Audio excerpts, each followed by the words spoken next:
Buenas tardes, amigos de Un Punto Azul, vuestro programa de astronomía, astronáutica y ciencias del espacio que realizamos la agrupación astronómica jerezana Magallanes. Hoy, 7 de diciembre de 2021, 14º programa ya de esta temporada número 23 y el curso 2021-2022. Un saludo para nuestros amigos de Radio Indes y hoy, bueno, pues nos vamos deprisa porque estamos en Frascati, en Roma. Ave, Juan Luis Cano, ¿qué tal? Ave, Un Punto Azul. Hola a todos. Bueno, pues bienvenido y muchas gracias otra vez por estar con nosotros. Bueno, eso de volver cada 2 programas de momento nos está encantando y bueno, vienes con más misterios, ¿no? De Anticitera hoy. Pues sí, encantado de estar aquí otra vez con vosotros y vamos a seguir viendo detalles y maravillas que están escondidas dentro de lo que era este mecanismo tan fantástico. Hoy ya no son primos, son tíos o Hoy otra ya efectivamente vamos a dejar un poco aparcado el tema de los números primos, aunque veremos números también. Y vamos a ver qué representación planetaria pudo tener el mecanismo. Muy bien. Y bueno, para completar el programa de hoy, vuelve la nave USS Magallanes a viajar, gracias a nuestro comandante científico Spock Lito. Lito, ¿dónde nos iremos hoy? Y vamos a una estrellita muy cerquita y muy brillante, pero tiene su enjundia. No digo más. Yo siempre, Bueno, hasta que no llego al principio, no vamos a ir muy lejos, ¿eh? A unos 97 años luz solo. Muy bien. Bueno, pues prácticamente esto será nuestro programa, aunque también para finalizar hablaremos hoy un poquito de Casiopea, la historia, como sabéis, estamos contando algunas constelaciones, bueno, pues la historia, la mitología o el uso que le podemos dar a estas constelaciones y hoy, bueno, pues vamos a hablar un poquito sobre ellas, sobre Casiopea. Y nada más, empezamos el programa y Juan Luis cuando tú quieras, porque cuando vienes tú lo primero es que nos saques de dudas de qué nos vas a hablar, porque bueno, más emocionante no pueden estar las charlas que nos das y bueno, si con los primos ha sido interesante, bueno, pues cuéntanos hoy de qué Pues muy va. bien. Muchas gracias, Agustín. Pues nada, es un placer para mí.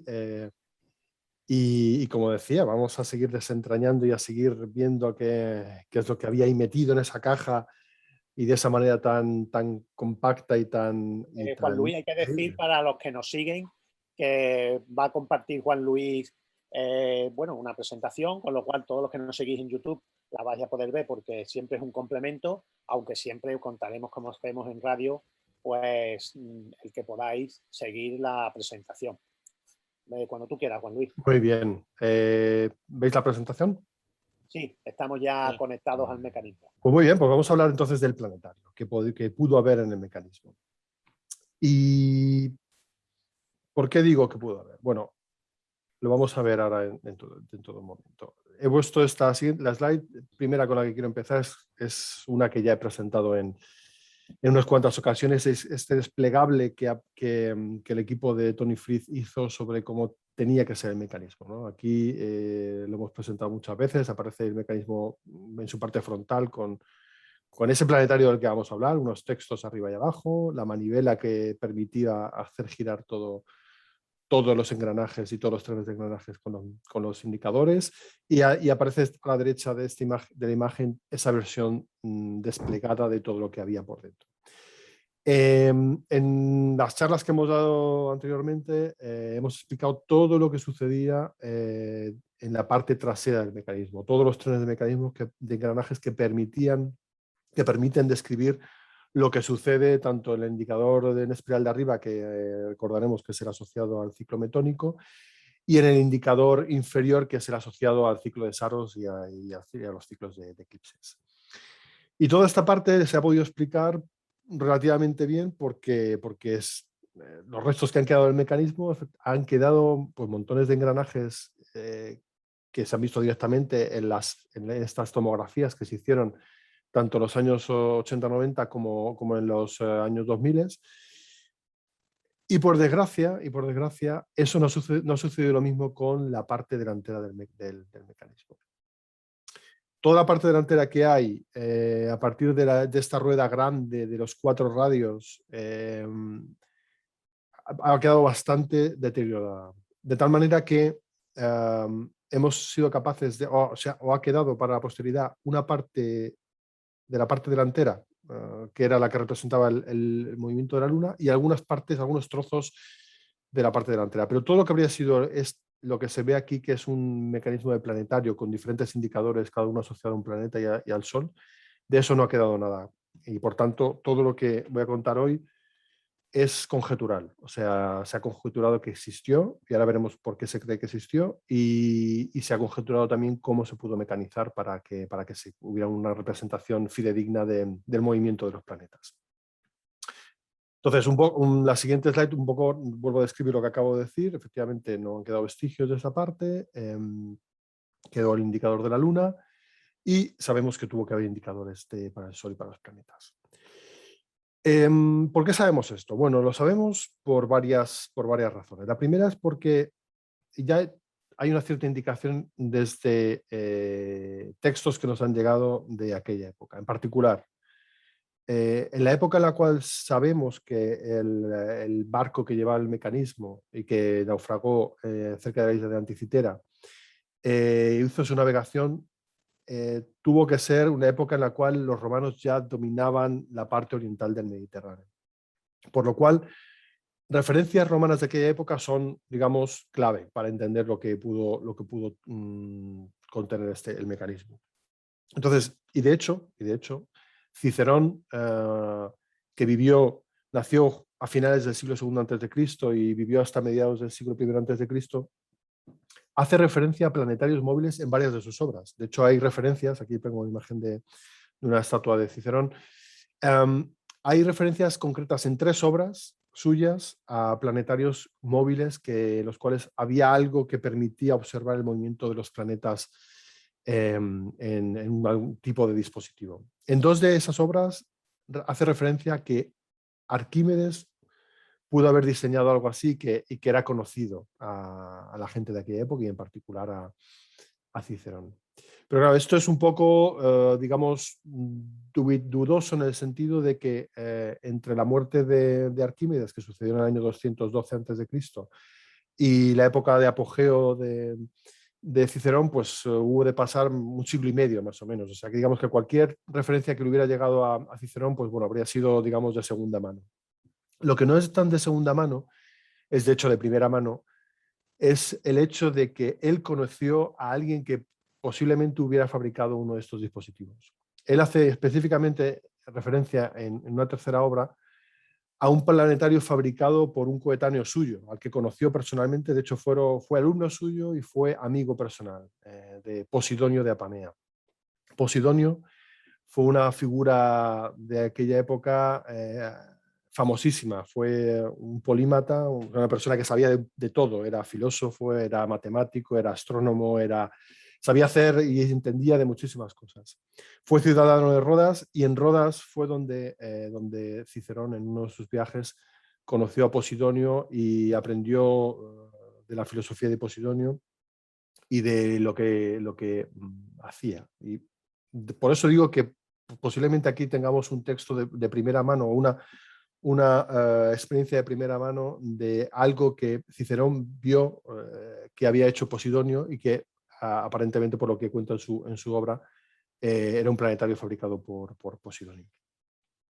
Aquí en esta siguiente he puesto también una estatua de Posidonio.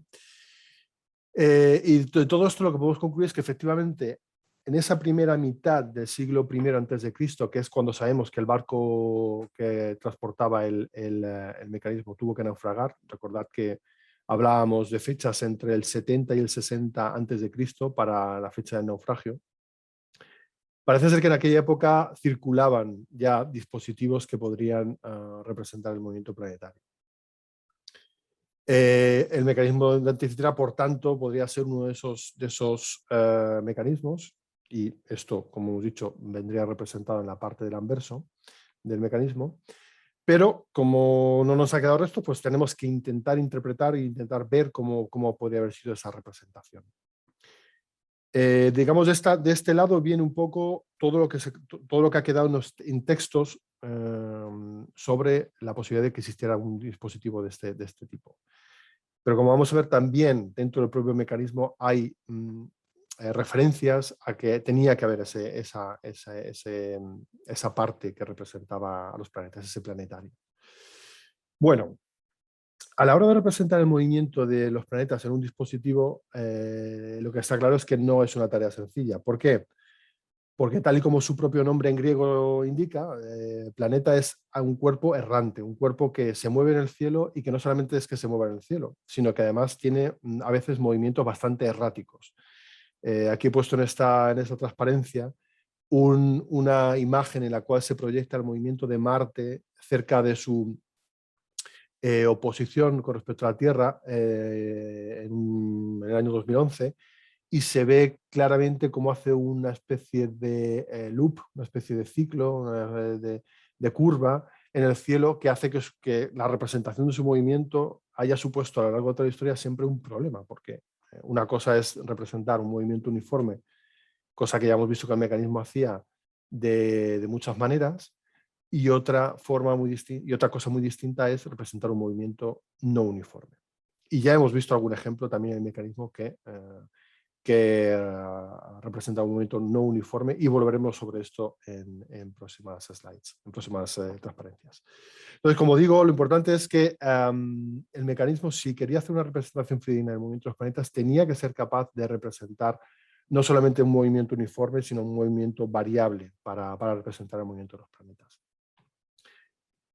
Y bueno, y esto también está relacionado, aquí estoy presentando otra transparencia en la cual, bueno, pues represento, por ejemplo, la situación relativa de un planeta que he puesto aquí azul con respecto a un planeta rojo, y en lo que sería una conjunción superior. O sea, cuando, por ejemplo, con respecto al planeta rojo que está en una órbita más alta, el planeta azul que está en una órbita más baja pasa por detrás del Sol. Entonces, llegaría un momento en el cual, por ejemplo, en esta posición que estoy marcando aquí, el planeta rojo ve el azul, en un momento posterior el planeta azul se ha metido por detrás del Sol, con lo cual ya no es visible, y unas fechas posteriores aparece de nuevo por detrás del Sol y se vería mientras que al principio se veía por las mañanas, al salir el objeto del Sol se vería en el ocaso. Bueno, eso es un movimiento clásico de planetario, de un movimiento de un planeta respecto a otro.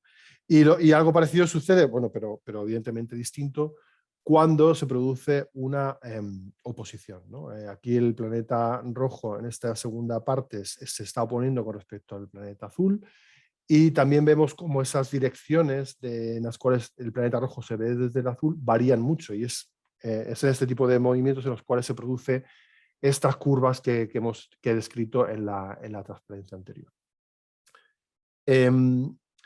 Todo esto enlaza con la discusión que quería iniciar ahora, que es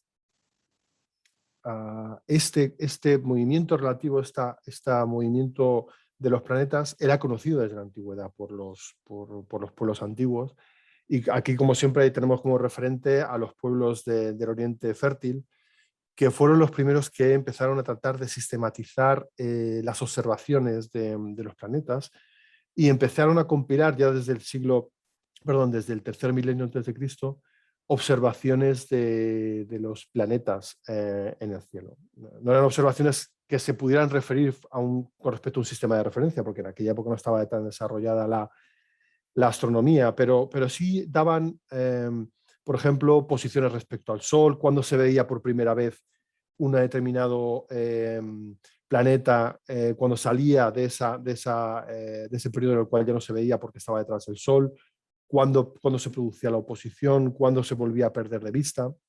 Y se conocen tablas de arcilla de los babilonios, de los asirios, en los cuales se describe claramente estos procesos que, como digo, se empezaron a notar en milenios anteriores, pero claramente hemos conseguido obtener tablillas de todo esto correspondientes al primer milenio antes de Cristo.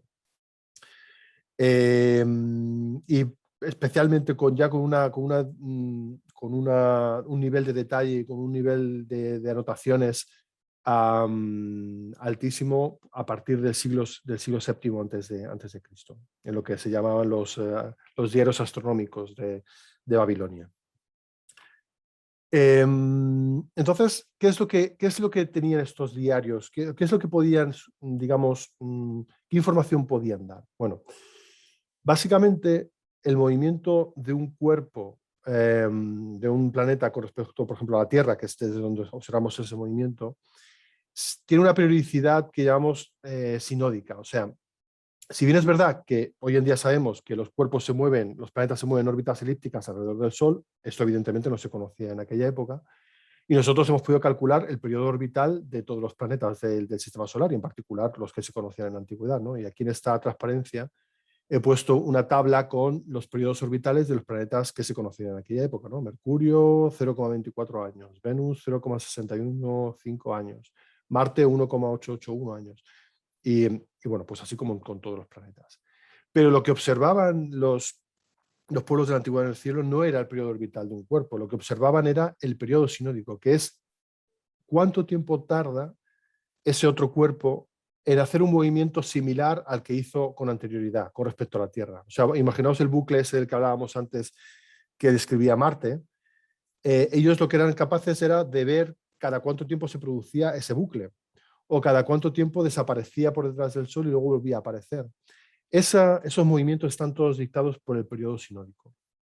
Y para cada uno de estos planetas ese periodo sinódico se puede calcular de una manera muy sencilla, a partir del periodo orbital, pero ellos lo que veían y observaban era ese periodo sinódico. Y por ejemplo, para Mercurio es 0,317 años, para Venus es 1,599 años, para Marte es 2,135 años. Este de Marte os sonará porque es así, a su vez es el periodo que tenemos que esperar para poder enviar misiones a Marte. O sea, es el periodo que tiene que pasar para que la situación relativa entre la Tierra y Marte se vuelva a reproducir.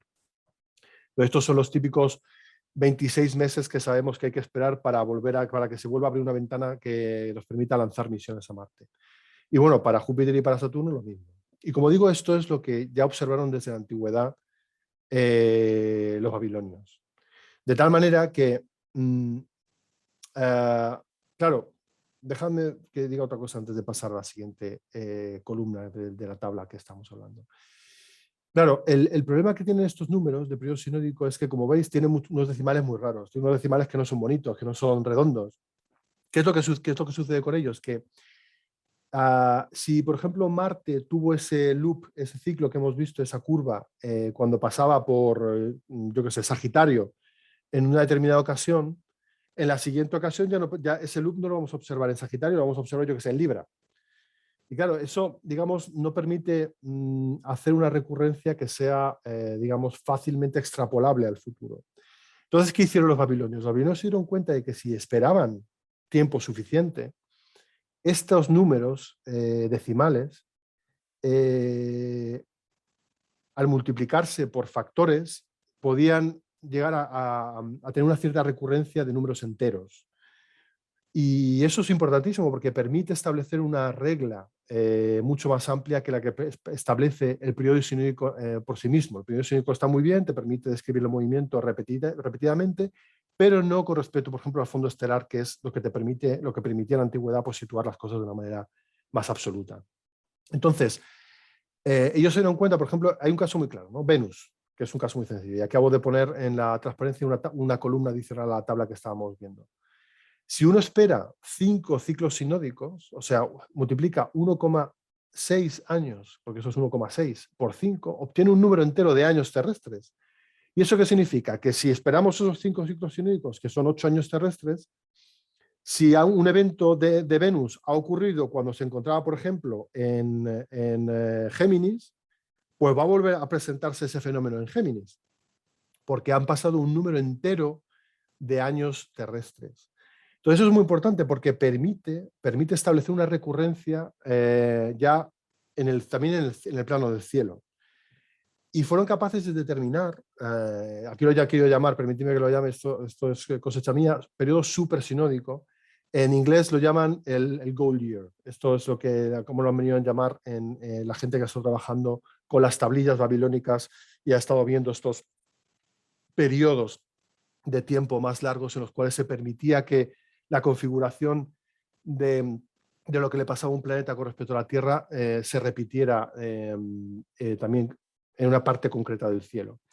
Entonces vemos que para Mercurio cada 46 años se repite su posición relativa con respecto a la Tierra, en Venus son 8 años, en Marte son 47, en Júpiter son 83 y en Saturno son 59. Y fueron capaces de ver esta supersinodicidad, ¿no?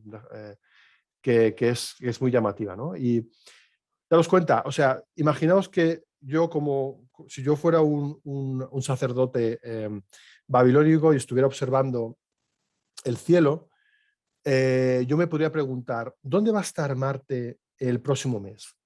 Entonces, ¿cómo haría yo eso? ¿Sí? Pues cogería mis tablas y iría exactamente a 8 años antes de la fecha que quiero determinar y vería dónde estaba Marte hace 8. O sea, perdón, estamos hablando de Venus, perdóname, Venus.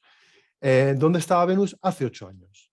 Porque sabría exactamente entonces, o con bastante precisión, dónde va a estar Venus en ese momento. Para el resto de planetas, estas supersinodicidades son mucho más altas, pero como tenían tablas recopiladas durante decenios y durante siglos, ellos podían ir, por ejemplo, en el caso de Mercurio, a 46 años antes y decir, muy bien, ¿dónde va a estar Mercurio dentro de un mes? Pues me voy a 46 años antes de esa fecha y vería exactamente dónde estaba Mercurio. Y esto, pues era la manera en la cual, digamos, los sacerdotes babilónicos podían prever dónde iba a estar un cuerpo en un determinado momento. Pero claro, estas relaciones tienen ciertos errores. Y cuando uno quiere reducir esos errores aún más, lo que tiene que recurrir es a unas periodicidades todavía mayores para reducir esos errores. Y de hecho los babilonios tenían esas relaciones, o sea, fueron capaces todavía de llegar a relaciones mucho más precisas.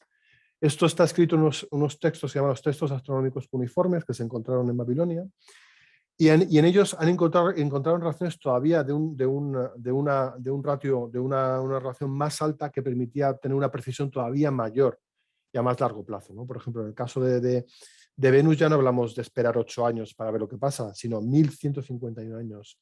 Entonces, si tenían tablas con tanta antigüedad, podían ser capaces de, con una precisión todavía mayor, ver dónde tenía que estar Venus. En el caso de Mercurio, 217 años, en 684 periodos sinódicos. En el caso de Marte, 284 años, que es equivalente a 133 periodos sinódicos.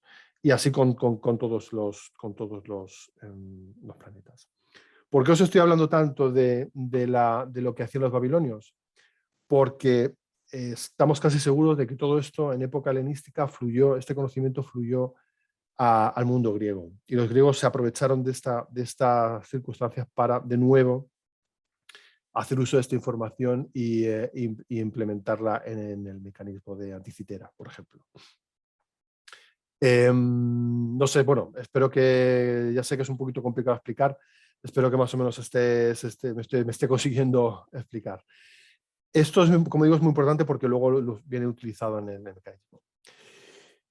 Volvamos al mecanismo. ¿Por qué sabemos que esto estaba? ¿Por qué sabemos que había un sistema planetario y que estas relaciones estaban implementadas en el mecanismo?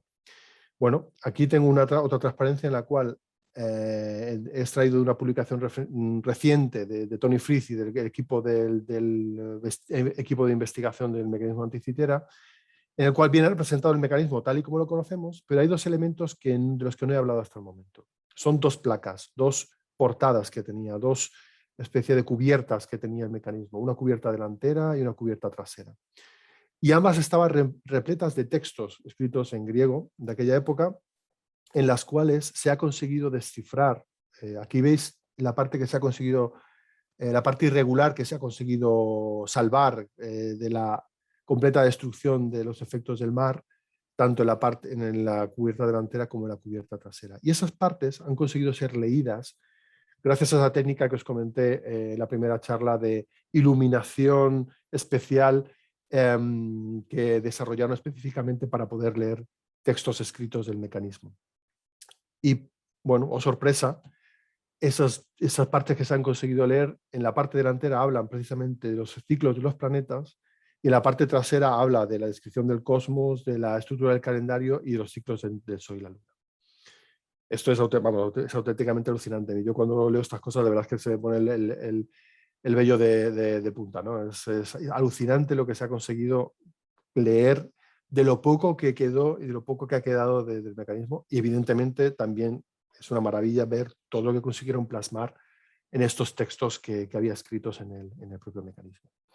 Y bueno, aquí en la transparencia siguiente pues os muestro esos dos zonas de las que hablaba, la zona que se ha conseguido leer de la cubierta delantera y la zona que se ha conseguido leer de la cubierta trasera, en la cual se sabe que específicamente en cada una de estas secciones se hablaba de uno de los planetas. Incluso se ha conseguido leer los números de los que vamos a hablar ahora. Aquí hay un 422, un 464, que están relacionados específicamente con las relaciones que utilizaron en el mecanismo para implementar el movimiento de los planetas. Y en la trasera, pues por ejemplo, aquí hay palabras que se leen, ¿no? Por ejemplo, aquí cosmo, que significa relativo del cosmos. Todo esto, pues evidentemente la gente que entiende el lenguaje el griego de aquella época, pues ha sido capaz de entender todo lo que había escrito ahí. Y vamos a ver en concreto qué es lo que creemos que tuvo que haber, porque como digo de nuevo, voy a repetirlo, toda esta parte se perdió, no sabemos exactamente cómo estaba mecanizado. Pero sí sabemos de estas lecturas que se han conseguido identificar partes de texto relativamente a cada uno de los planetas que se conocían, y en particular hemos conseguido leer los números que se utilizaron o que se debieron de utilizar para Venus y Saturno, que son los que estaban marcados en la transparencia anterior. Y por ejemplo, los números que se han conseguido leer son, por ejemplo, que el periodo sinódico que se contemplaba para Venus era aproximadamente de 584 días, que es, como veréis, súper próximo a los 583,92 días que sabemos hoy en día que es el periodo, con exactitud el periodo sinódico de Venus. Y en el caso de Saturno aparecen referencias al 378 días de periodo sinódico que en realidad para Saturno eran 378,09. Y además aparecen también expresamente estos números, el 462 y el 442, que son los años que hay que esperar para que haya una relación sinódica con Venus y Saturno, que no son exactamente las que he puesto anteriormente. Las que he puesto anteriormente se corresponden a relaciones identificadas por los babilonios.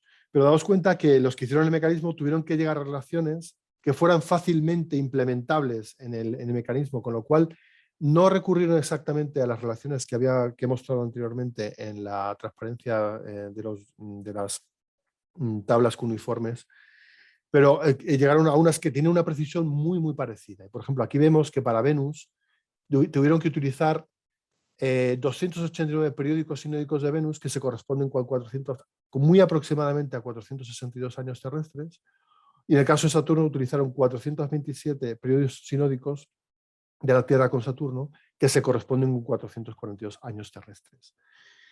Y como digo, estas relaciones no son exactamente las mismas de las que he hablado anteriormente de los textos cuneiformes astronómicos, pero indican que los griegos tenían que conocer las tablas babilónicas para poder obtener relaciones que tienen un periodo tan largo de validez. Aunque por desgracia no tenemos constancia de esa conexión directa entre los griegos y los babilonios. Sí sabemos que había una serie de personajes que anduvieron por Grecia y eran de origen babilónico y que probablemente llevaran con ellos este conocimiento, como por ejemplo Beroso y otros astrónomos caldeos, pero bueno, digamos, no hay una atestiguación concreta de esa transferencia de conocimiento, aunque sabemos que tuvo que producirse. Para ir cerrando, ya creo que se va entendiendo un poco cómo tuvieron que llegar a mecanizar este tipo de movimiento en el mecanismo. Y como digo, se han hecho conjeturas de cómo se tuvo que llegar a hacer todo esto. Y por ejemplo, pues bueno, podemos con los casos concretos de Saturno y Venus, que son de los que tenemos claramente constancia en el mecanismo de que se habla de esos números en los textos referidos a los planetas y, por tanto, seguro que tenían que estar implementados perdonad, en los engranajes que había dentro, en los trenes de engranajes. Pues, por ejemplo, hemos visto que 289 periodos sinódicos de Venus con la Tierra se corresponden con 462 años terrestres. Os recordaréis que la rueda, el engranaje ese grande que tenía los 4 radios, ese daba una vuelta con cada año solar, con lo cual 462 vueltas de ese engranaje serían equivalentes a 289 periodos sinódicos con Venus. Entonces, se ve muy fácilmente que una relación así se podría conseguir solamente con 4 engranajes, con 2 de 51 y uno de 66 y uno de 63. De tal manera que encadenándolos se puede conseguir fácilmente esa relación.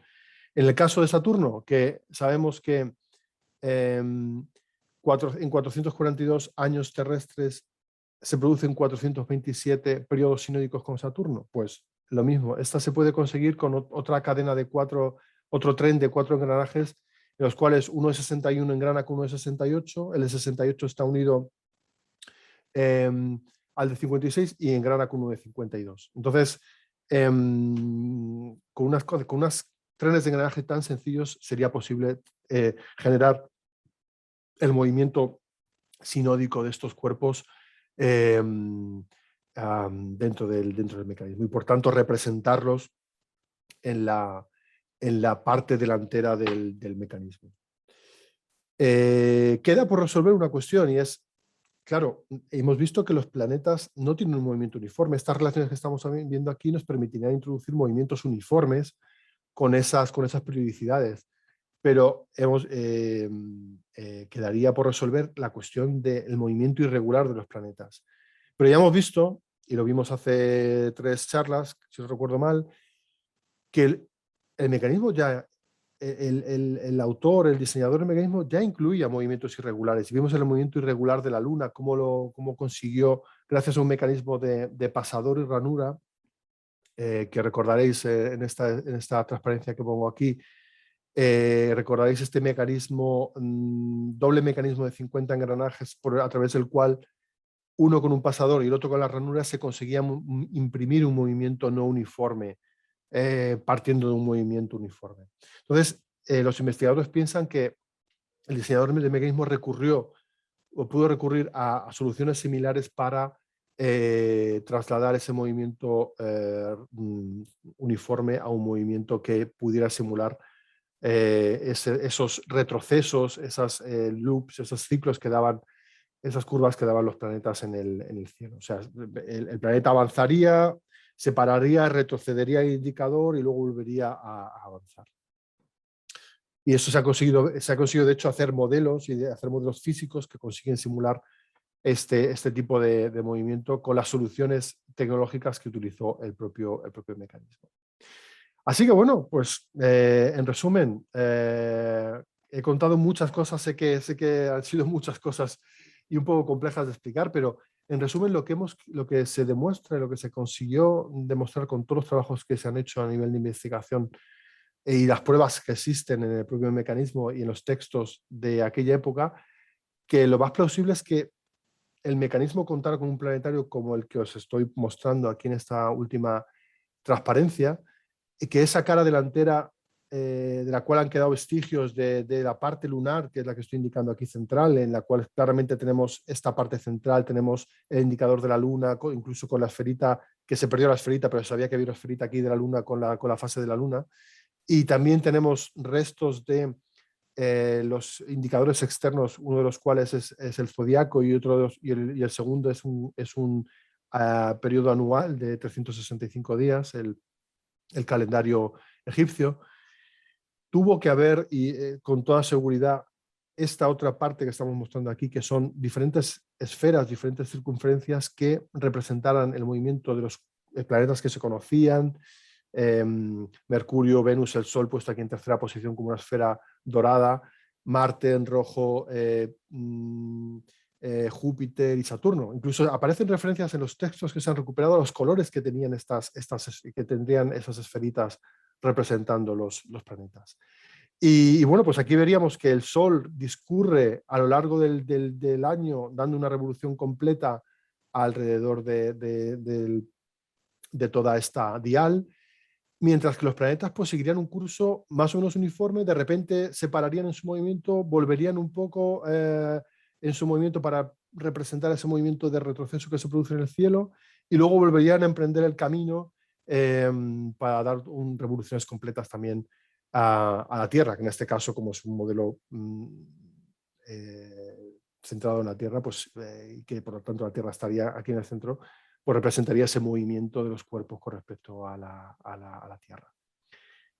Y bueno, con esto querría cerrar mi intervención y espero que haber conseguido trasladar esos conocimientos que tuvieron tanto los babilonios, tan precisos y tan increíbles, y cómo los griegos fueron capaces de llevar esos conocimientos al mecanismo de Anticitera. Pues muchas gracias, Juan Luis.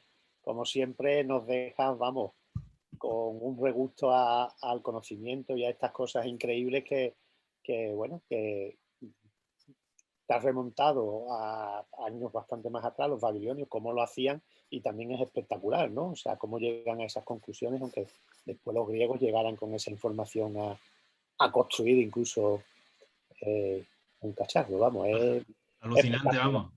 Yo cada intervención de Juan Luis en este mecanismo, vamos, me ha encantado. Bueno. Una cosa increíble, increíble. Increíble dos cosas, o sea, el mecanismo en sí, me parece totalmente increíble, y el trabajo de investigación de cómo con tan poquitas piezas han llegado a esto, me parece igualmente meritorio e increíble, ¿verdad?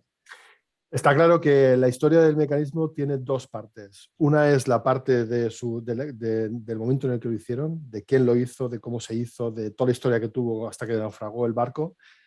Y luego claramente hay una segunda parte de la historia que no deja de ser igualmente fascinante, como dice José Luis, que es toda la que ha seguido al descubrimiento y a todo lo que se ha hecho en los últimos 50 años para intentar explicar lo que había ahí dentro y todo lo que se ha conseguido hacer, que es, en ambos casos, en ambas partes de la historia del mecanismo, es absolutamente fascinante. Ya lo creo. Yo te iba a preguntar una cosita. Has comentado de que no se tiene constancia, salvo esos pequeños legajos que han quedado de texto, de que, bueno, se simularan todos los planetas. Hay parte de Saturno y de Venus que ha comentado que es lo que se ha...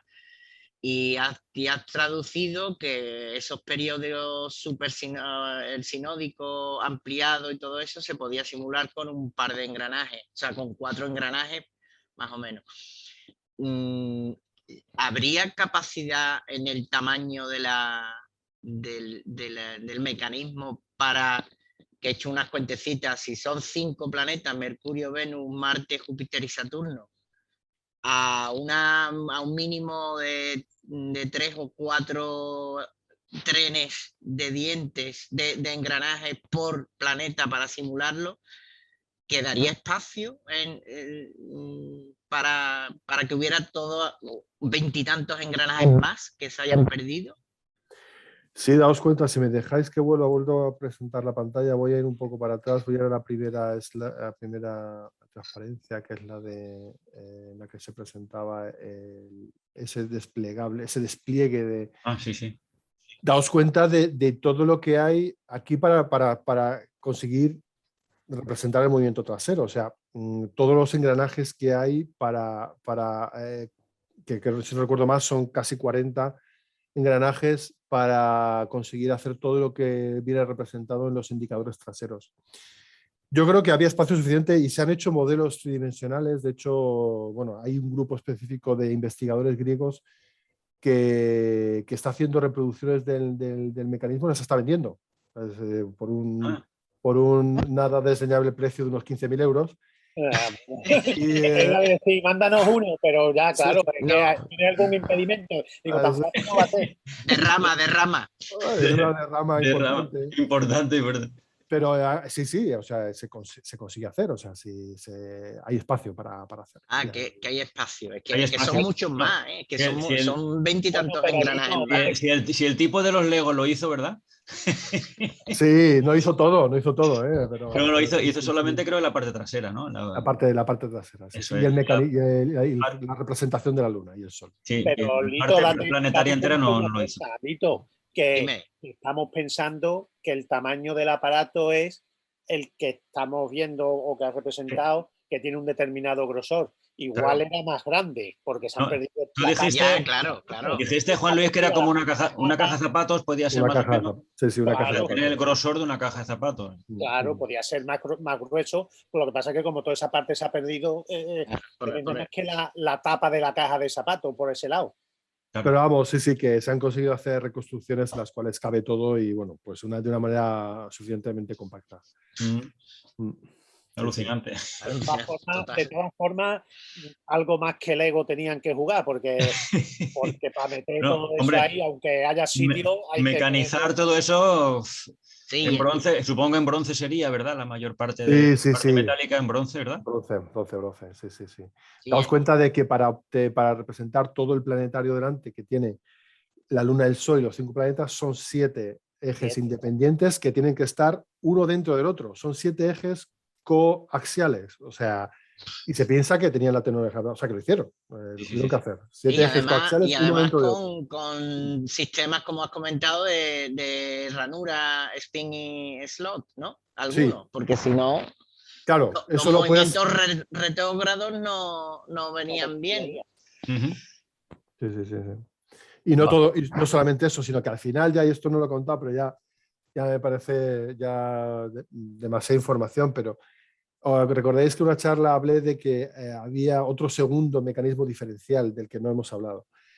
Ese mecanismo diferencial solo lo voy a mencionar porque no quiero entrar a explicaros un poco complejo, pero restaba el movimiento de la Luna al del Sol para conseguir hacer la fase de la Luna. O sea, esta parte de... Dejadme que lo vuelva a compartir. Esta parte que veis aquí, que este cilindro, este tambor que hay aquí, del cual sale el vástago, que eso es la Luna, ¿verdad? Eso era la Luna, y efectivamente, y tenía aquí una representación con media cara blanca y media esfera blanca, media esfera negra para representar las fases de la Luna. Aquí dentro había un mecanismo diferencial que permitía restar el movimiento de la Luna al del Sol para que la fase de la Luna tuviera sentido. Y bueno, esto se ha preservado, que es lo más increíble. Esta parte sí se ha preservado y la hemos conseguido desentrañar. Así que, bueno, pues o sea, no solamente hay 7 ejes uno dentro de otro que consiguen llevar el movimiento a cada uno de estos indicadores, sino que además hay otra parte del mecanismo aquí que hace esa sustracción de movimiento para que la fase de la Luna sea... Y le va dando la vuelta a la Luna, le va dando... Exactamente. A esa bolita. Según va rotando... según va rotando el indicador de la Luna en su movimiento, a la vez ese vástago gira sobre sí mismo para que la bolita gire. Sí, vamos. Alucinante, vamos. Alucinante. Impresionante, vamos. Sí. Bueno, pues lo dicho, Juan Luis, un placer tenerte con nosotros, a todos nuestros escuchantes.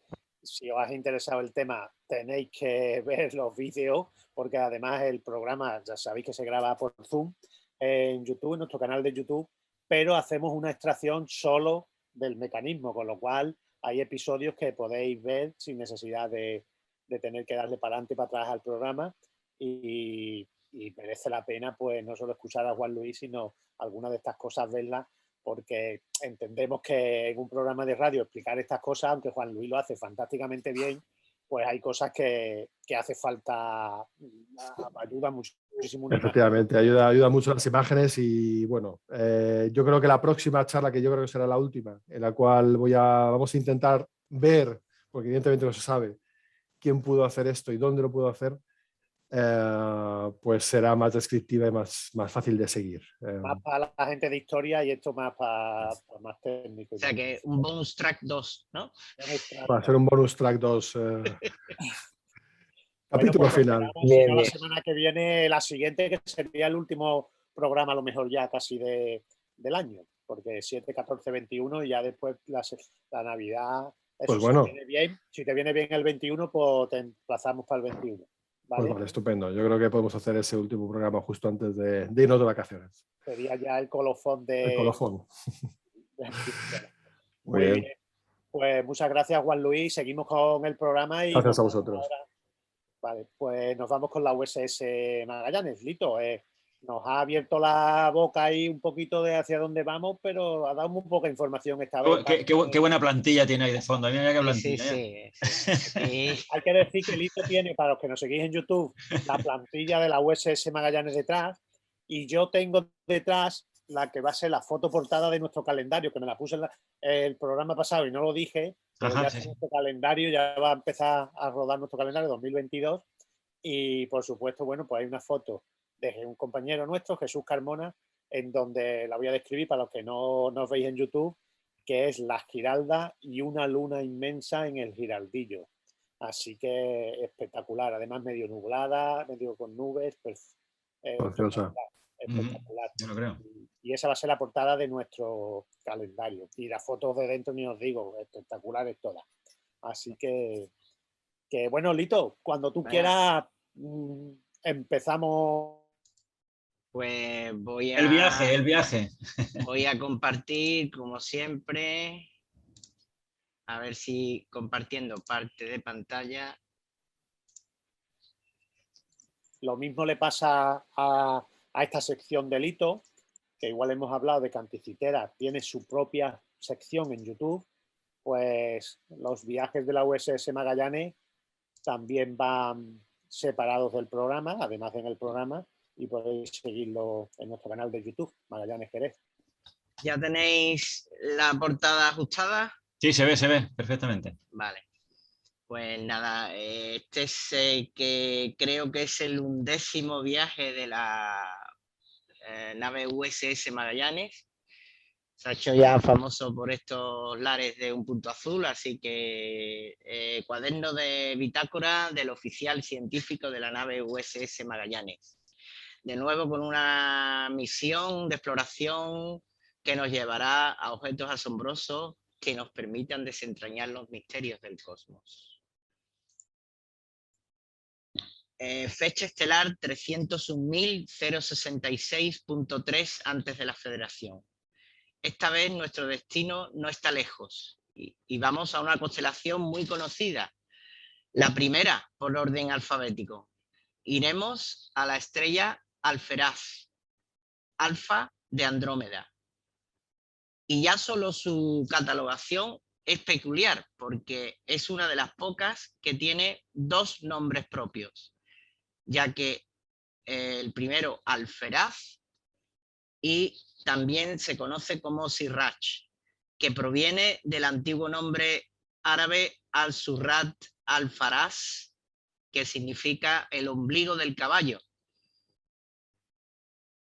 que también hace original esta estrella porque es una excepción dentro de los catálogos astronómicos, pues tiene doble catalogación en 2 constelaciones diferentes, ya que es también Delta Pegasi, la estrella de la constelación lindante de Pegaso.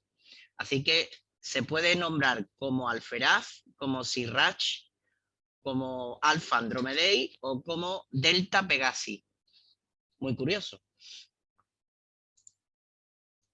Si nos vamos en dirección 111 grados 73 de longitud galáctica y 32.84 grados de latitud galáctica, se encuentra un sistema binario muy próximo que desde la Tierra solo podemos resolver espectroscópicamente.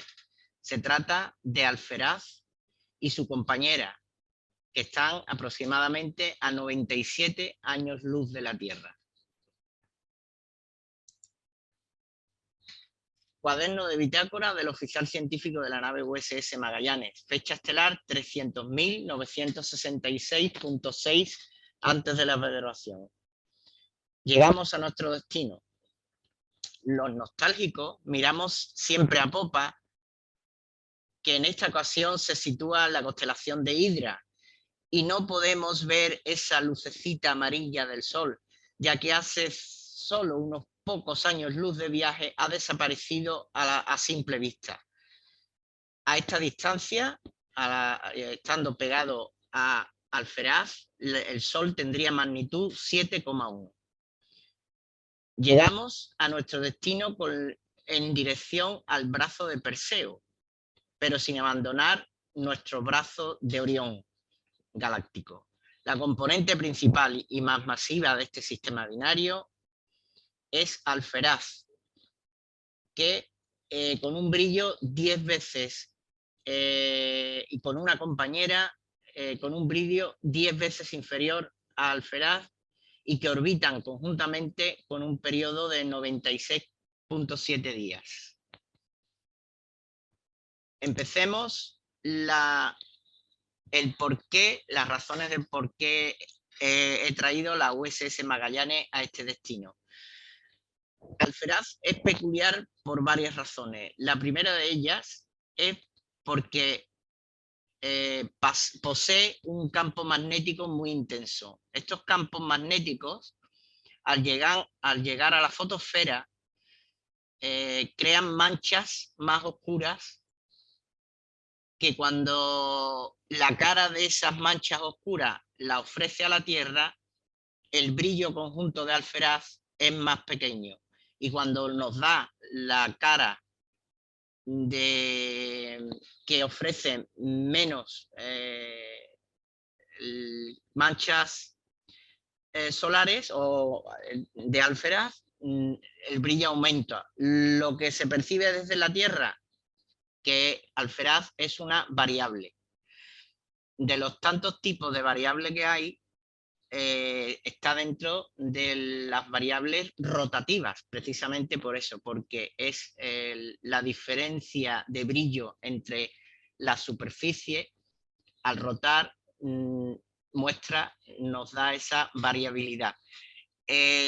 Aquí os traigo un fragmento de una publicación de Oleg Kuchunov, publicada el 24 de junio del 2007 en Nature Physics, en la que está dado por longitud superficial y por años digamos, las extensiones de las manchas, que ahora veremos de qué elemento químico es. Estas manchas, como veis, rotan, y hay regiones que tienen menos manchas, que están en colores naranjas, rojos o azules, y las más brillantes, los más cremitas, los más tirando a blanco, son los más brillantes. Entonces hay regiones que cuando Alferaz nos da esa faz están más brillantes, y cuando llega una gran mancha solar, pues el brillo decae. ¿Qué se traduce? Pues en esta variabilidad. Estas son curvas de luz, también del mismo artículo de Oleg Kuchunov en Nature Physics, en la que incluso por años se va viendo que varía, porque los ciclos, como pasa con el Sol, Alferaz tiene ciclos de manchas, y por lo tanto hay, aunque el periodo se puede calcular más o menos, el mínimo está en el mismo sitio y el máximo está en el mismo sitio, pero no es siempre el mismo máximo y el mismo mínimo. Lo veis que por años los puntos pues pueden decaer o subir en amplitud, pero más o menos conserva el periodo. Esto es una particularidad que tienen relativamente pocas estrellas, estas las catalogadas como variables rotativas. ¿El por qué aparece esto? Pues tenemos que la naturaleza de Alferaz, al ser una estrella más grande que el Sol, parece ser que el sistema de capas está invertido con el Sol. Aquí vemos una representación en amarillo de lo que serían las capas del Sol, una zona de radiación radiativa en el centro, y muestra aquí unos círculos con flechas que al exterior, que lo que representa son la parte convectiva, en el que el calor se transporta por transporte de masa, no por radiación en medio del hidrógeno. Pues Alferaz, al parecer, tiene las capas cambiadas y tiene un núcleo, una capa interna convectiva, y después una capa donde se realiza la fusión nuclear más externa. Eso causa de que el material más denso que tiene en el núcleo, porque las estrellas almacenan los átomos más densos en el centro, son ayudados por esta parte convectiva para subir a capas más superiores, y la radiación ya termina conjuntamente con los campos magnéticos de elevar elementos pesados del núcleo de la estrella. Alferaz es del tipo espectral B8-4P. Es de color blanco azulada y con una temperatura superficial media de 13.000 grados. Recordamos que el Sol tiene una fotosfera de unos 5.000 grados. Pues Alferaz es bastante más calorífica en la fotosfera, 13.000 Kelvin. En un radio de 5 veces el solar y una metalicidad, como digo, relativamente elevada. Este tipo de estrellas funcionan, como os he comentado aquí, de que esos materiales más densos pueden llegar a alcanzar la fotosfera por dos razones: por la forma convectiva del núcleo y ayudado por los fuertes campos magnéticos que hacen que lleguen estos elementos pesados a su superficie. ¿Cómo sabemos qué elementos tiene esta estrella? Pues analizando su espectro. Aquí tenemos el espectro de Alferaz. Como casi siempre, yo los espectros los recojo del espectrógrafo Elodie, que está muy accesible a internet, y sobre todo para estrellas brillantes. Casi todas las estrellas brillantes tienen su espectro. Aquí veis el espectro de Alferaz, y lo que se nota perfectamente son líneas de absorción, o sea, esas caídas del continuo de la emisión en frecuencias muy determinadas. Tiene pues varias caídas, 3 de ellas muy pronunciadas, y sabiendo dónde se coloca, como esto es una huella dactilar de la composición atómica de la estrella, viendo dónde se sitúan esos mellas o esas hendiduras en el espectro, se puede saber la composición. Así que se estudia y se ve que podemos ahora pasar a una tabla periódica, y lo veis mejor, para ver qué elementos tiene y qué les falta.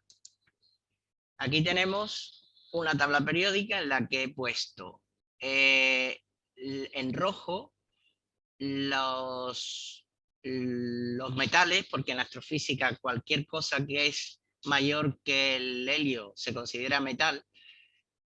Los metales que tienen menor proporción que el solar en Alferaz, que son el helio, el carbono, el magnesio y el azufre. Y sin embargo, tiene muchísima más proporción de silicio, fósforo, calcio, titanio, cromo, manganeso, hierro, galio, estroncio, itrio, circonio, y mercurio y xenón. destacan la presencia de manganeso, que es 2 veces la solar, galio, xenón y mercurio.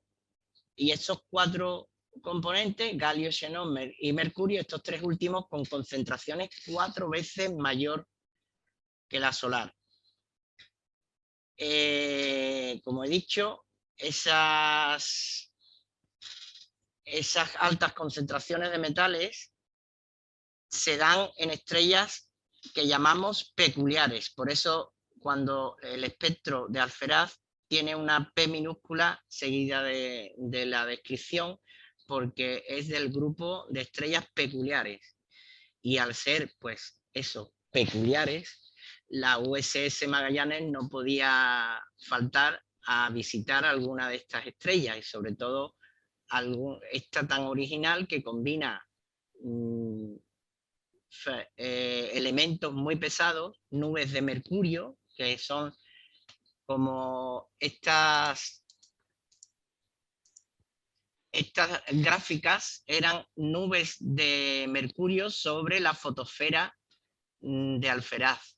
El mercurio, como sabéis, bueno, nosotros lo vemos en estado líquido, es uno de los pocos metales, por no decir, creo que el único metal en estado líquido a temperatura ambiente. Pues imaginaros en la fotosfera tan opaco que oculta muchas de las regiones de emisión de luz y hace que esa variación, que es muy débil, la verdad, esa variabilidad en luz de Alferaz es pequeña, es de unas décimas de magnitud, pero distinguible desde la Tierra.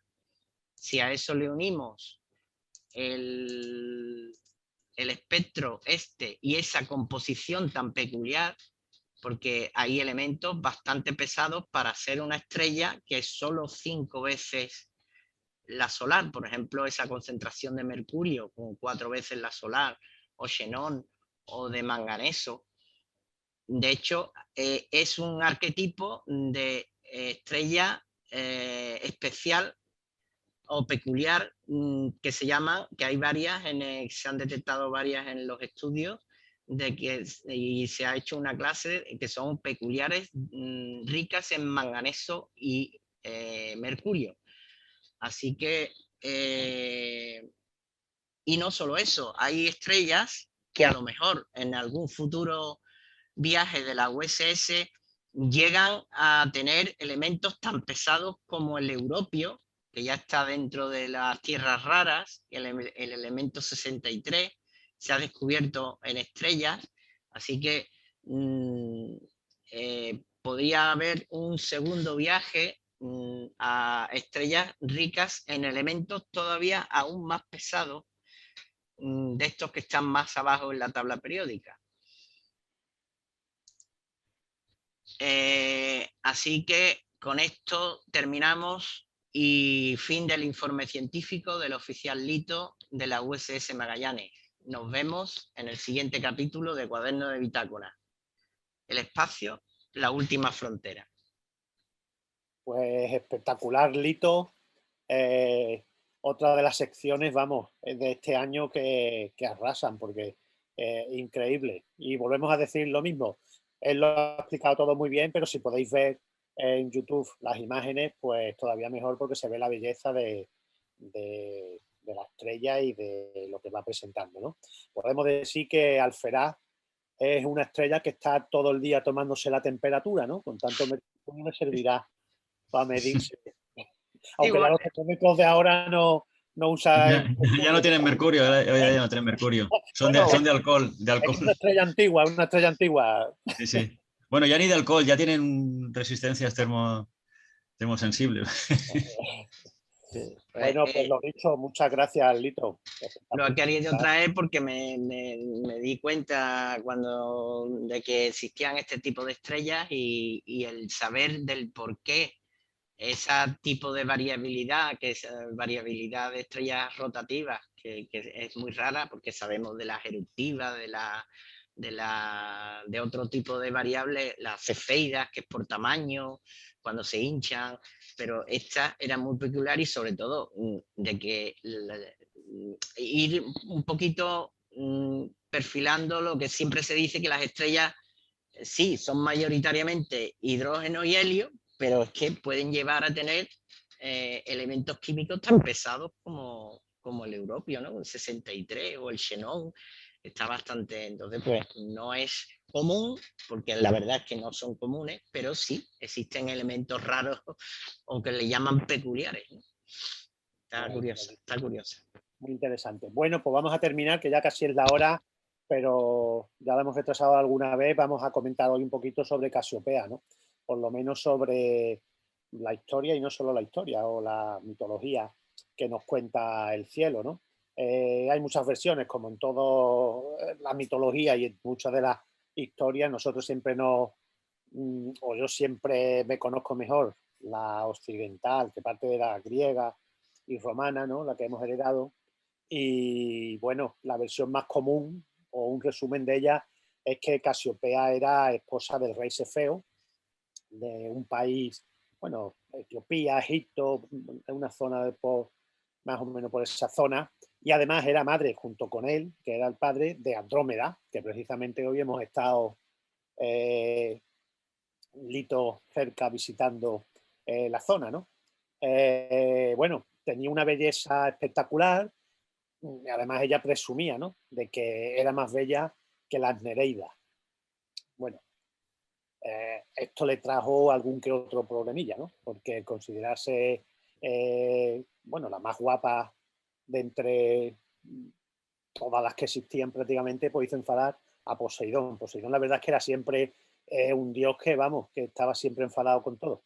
Y como castigo, pues mandó a Cetus, que también lo tenemos en el cielo, que ya vimos que Cetus, nuestros amigos del Pamplonetario, tal como lo dibujaron, podía ser incluso un cachalote. Un cachalote, correcto. Cachalote. Pero bueno, en principio mandó a Cetus. Ahí está mi estrella, lo sabes tú, ¿no? Para destruir. ¿Qué? Ahí está mi estrella. Ahí está tu estrella. Mira, mira. mira. Que también unas veces viene y otras veces no, ¿no? Es variable, ¿no? Por eso. Ahí está mi estrella. A veces la miramos y a veces tampoco.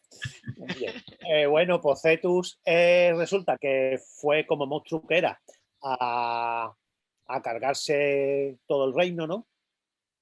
Y claro, pues Cefeo y Casiopea dicen, ¿qué podemos hacer para salvarlo y para que? Bueno, pues deciden ofrecer a Andrómeda, a su hija, al monstruo para ver si se calmaba. Pero que va, el Cetus iba por todas.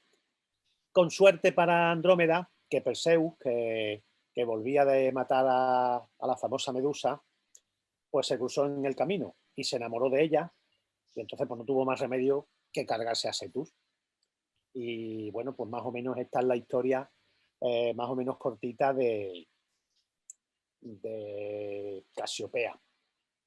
Bueno, toda esta historia al final Poseidón la montó en el cielo, por eso está en Cetus, por eso está por ahí Andrómeda, y a Casiopea se supone que como castigo la puso en el cielo, sentada en su trono, y unas veces está boca abajo y otras veces boca arriba, la mitad del año para un lado y la mitad para otro. Bueno, pues esta es una historia que podrá ser o será, pero que es curiosa para que conozcamos Casiopea. La verdad es que Casiopea es un lugar muy interesante para los astrónomos porque es una región del cielo que a veces miramos poco porque siempre miramos la parte que más se mueve y que más cambia, y Casiopea, por ser una constelación circumpolar, pues la tenemos ahí siempre.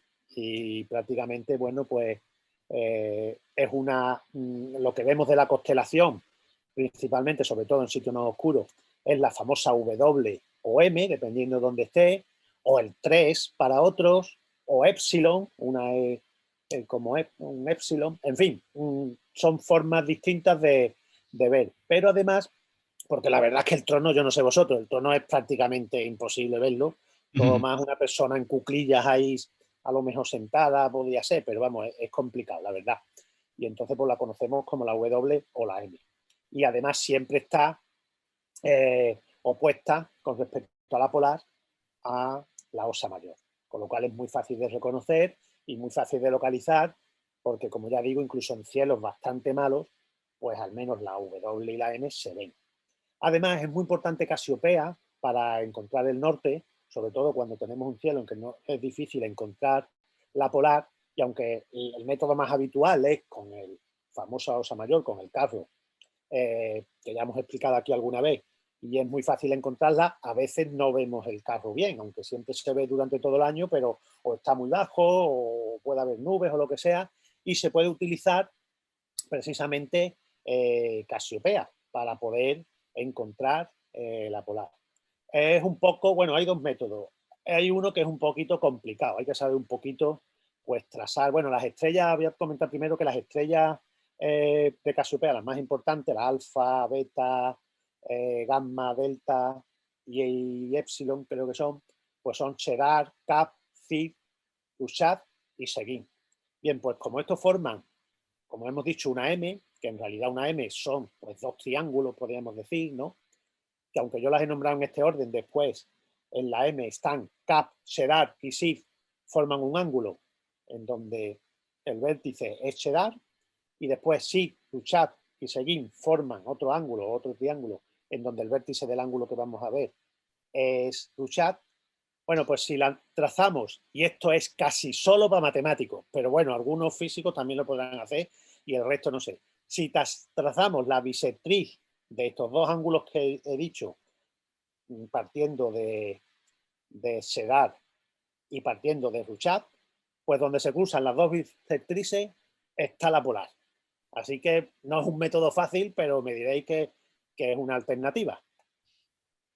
Y la otra, un poquito más fácil. Pues sí, yo se lo desconocía. Mira que sabía métodos de la polar, pero este de las bisectrices no lo conocía. No sé si Lito. No, yo conozco lo de que uno de los triángulos es más acutángulo que el otro, y coger el más abierto era la punta de flecha, ¿no? Que no sé si es lo que vas a comentar ahora. Ese es otro tercero. O sea, hay otro. Ese es el que cojo yo, cuando me falta Este es la el osa. más normal y el más fácil, porque ese es una punta de flecha, como tú dices, Sí, que apunta a la polar. Pero es son, más difícil, bueno, que claro. apunta. Es más difícil porque hay que imaginarse desde esa estrella una línea recta a dónde. Entonces, pero vamos, los que tenéis Sí, pero experiencia, lo que no tenemos esa mente matemática tan grande, pues no utilizamos bisectrices, ¿verdad, José bueno, Luis? pues hay otro tema mucho más fácil, que es con dos puntos, que es usando precisamente la Epsilon Seguin también de Casiopea. Lo que estamos hablando ahora, en vez de W, sería una M, ¿vale? Cuando está en forma de M, por ejemplo, pues si cogemos Seguin, sería la parte última de la segunda patita de la M. Pues si trazamos una línea recta entre Seguin y la última estrella del carro, al caer el rabito el buey, el primer buey, o el rabito del cazo, pues si trazamos una línea recta, la polar está más o menos por en medio. No en medio, está más cerca de Casiopea que del otro, pero entre las tres forman una línea recta, con lo cual es muy fácil porque en esa zona del cielo, a mitad de camino entre una y otra, la única estrella que hay ahí que brilla un poquito es la polar, o sea que da igual que sea una. Así que tenemos dos métodos que no sé si conocíais, pero ya tenemos tres porque el otro era más particular, de cómo, bueno, aparte de la mitología, bueno, pues las matemáticas también están en el cielo y las bisectrices hay que recordarlas y poder calcularlas. Yo lo único que puedo decir es que el mecanismo no lo hacía. Esto no lo hacía. Esto no lo hacía. Esto no lo hacía. Sí, pero las cosas que hacía el mecanismo, esto de encontrar la polar sería pecata minuta para Pecata ellos. minuta. Después de hacer esa virguería, Ya lo creo. encontrar la polar, que es lo que ha dicho Agustín, la más brillante de la zona, que tampoco tiene mucha pérdida, ¿verdad?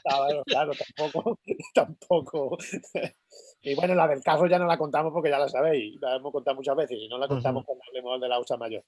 Así que, bueno, pues esto es lo que quería contaros de Casiopea. Creo que este tipo de cosas, bueno, pues para muchos de vosotros que sois astrónomos aficionados de muchos años, Bueno, me ha sorprendido que algunos no lo conocierais o que no lo hubieseis usado. A lo mejor lo sabíais y lo habéis olvidado. Pero bueno, para la gente nueva, para los que os incorporáis al programa, pues saber estas curiosidades creo que son bonitas y además crean afición. Yo creo que no será la última vez, bueno, la última, que habrá una próxima vez de Casiopea en el programa porque tendrá que estar en el catálogo recién estrenado Fénix, porque, José Luis, esa zona fotográfica es brutal. Pues esa zona es muy buena, muy buena. Porque atraviesa la Vía Láctea y ahí hay que hablar. Unos elementos muy buenos de fotografía. Pues apuntadlo para que con Jesús y vosotros y claro, yo mismo. Sí, los abiertos, nada más que contando los abiertos que hay por ahí y las nebulosas, la del alma, el corazón y todas esas cosas, ahí hay que hablar en Casiopea ante la marinera. Así que está bien esta parte mitológica geométrica y después nos metemos más de lleno en la fotográfica y en la astrofísica. Bueno, pues ya estamos acabando. Tan solo recordaros que, bueno, que está por aquí el cometa, que no sé... Tenemos visionado de cometa este fin de semana, ¿no? Eso, vamos a ir a verlo, o vais a ir a verlo. Yo no sé si podré, porque al final no vais el domingo, o sea, está para el sábado. El domingo dice, según han puesto por el grupo, es arriesgado porque está ya muy bajito, poco a poco estaba cada vez más bajito. Pero es cuando es más brillante, ¿no? El máximo, ¿no? El 12. Es cuando más brillante está, pero yo iría sábado. Y si ya viene la cosa mejor, también domingo, pero por lo menos sábado te aseguras que está un poquito más alto. El sábado es ya 12, el sábado es 11 por la noche y 12 por la mañana. ¿O vaya ahí el viernes por la noche para el sábado? No, yo creo que sería el sábado por la mañana muy temprano, antes del amanecer. Ah, antes del amanecer, vale. Antes del amanecer y verlo, y cuando ya salga el sol, pues termina a la tostadita. Vale. Entonces... Eso es. Y si fuera el domingo, igual. Pues si fuera el domingo es muy temprano, pero pasa que ya hay menos margen hasta que salga el sol porque se va moviendo ahora bastante deprisita. Conforme va llegando. Claro, llega el perihelio y su movimiento en el cielo es más rápido. Correcto. O sea, claro que sí. Bueno, a ver si lo podemos capturar. Nos tenemos que despedir. No sé, ha habido por ahí un gol. No sé si es que está jugando algún equipo por ahí y alguien ha gritado gol, pero... He escuchado gol, no sé. Bueno, a lo mejor ha sido un micro que se ha movido. Pero ya nos tenemos que despedir, bueno, sin antes pues comentar que, bueno, hoy hemos estado aquí entre amigos. Muchas gracias a Juan Luis. Juan Luis, gracias por... A vosotros. También, por supuesto, a José Luis Espí, que también se ha incorporado, Jesús Romero, que también... No quería perderme lo del mecanismo. Yo tenía una reunión... He llegado ahí corriendo. He llegado porque normalmente los días que trabajo yo son los miércoles por la tarde, pero como es fiesta, pues lo han puesto martes, entonces he tenido toda la tarde. Vaya. He llegado justito, pero en fin. Pero ha llegado a tiempo. Gracias a todos por estar con nosotros y escucharnos. Y como decimos siempre, seguidnos en nuestra página web www.amagallanes.es, en Radio Indes, en iVoox, iTunes, Spotify y ahora también en YouTube. Y bueno, en redes sociales, Instagram, Facebook y Twitter, pues podéis ver todo lo que hacemos. Así que hasta la semana que viene. Chao. Hasta la próxima. Adiós. Adiós.